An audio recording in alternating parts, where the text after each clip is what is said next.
On a scale of 1 to 10, how concerned are you about climate change? 10. Yeah, like 10. 10. Well, maybe 7. I'd say a 9. 8. In my mind, I'm like 10, but in reality, I'm like 2 because I don't do anything to really like educate myself or try to change it.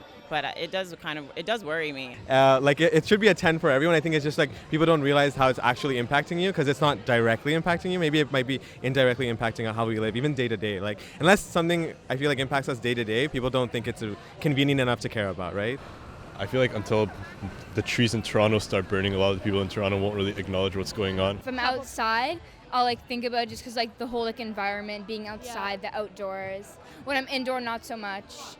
I don't know. It doesn't. I guess like it doesn't seem to be like such a pressing issue. Like everybody's like walking around kind of talking about it, but like I think that we're gonna need to see like, I don't know, like comets dropping on the earth for us to really like take it seriously. Like we kind of just like push it under the rug because I think we're all so damn terrified of what's actually gonna happen.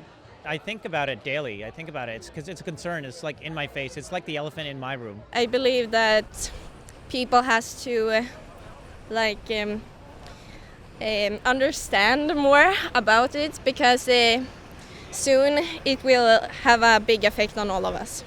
The reason why people don't care and like the biggest thing out of all this is like all the legal corruption and like I feel like that like legally so many big companies get so much like tax breaks and like are allowed to do so many things because of like politicians and lobbyists and things like that, and so it affects people like us and like the average citizen even knowing like how much climate change is affecting us and everyone else around the world. These days when I hear about like, I don't know, the world's ending in like 10 years, I'm like, okay, that doesn't leave much room for me to have a child and raise it now, does it? So it like bums me out. Would I be able to achieve my future goals? Would there even be a world to do it in? With climate change, it kind of grew with the generation before us, but the generation that's going to suffer is ours just because we're growing with it and how it's continuously impacting and damaging our society. We like have a duty as humans to like take care of the earth and make sure it's better, and it's also affecting us.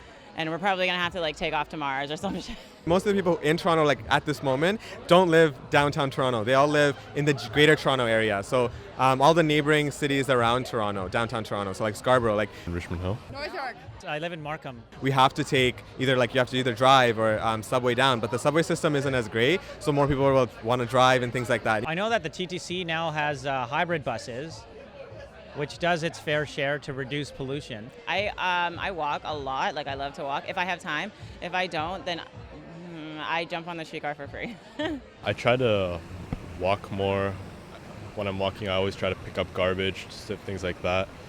Just try to eat less meat, do things to reduce my own footprint. I think diet is like one of the biggest things that each individual person can have a big impact on. And I think one thing that Ontario does and Toronto does is they're trying, especially because this was like in this past recent year, they're trying to change it to a more plant-based diet, which I think is really important. Honestly, I work in restaurants and like I hate how much food we waste. That's pretty, I don't know if that has anything to do with it. I'm a fanatical recycler. I reuse at any opportunity. My plastic consumption has decreased drastically. I use a stainless steel thermos. We've been out to restaurants and I've seen people like using paper straws or no straws at all, or instead of plastic cups, they'll reduce that with reusable plastics or just cutting out plastics in general. And just being socially aware of where your dollars are going to and who's really profiting from it is like a very key thing. Yeah. I have started making my own coffee at home. I pick up after myself.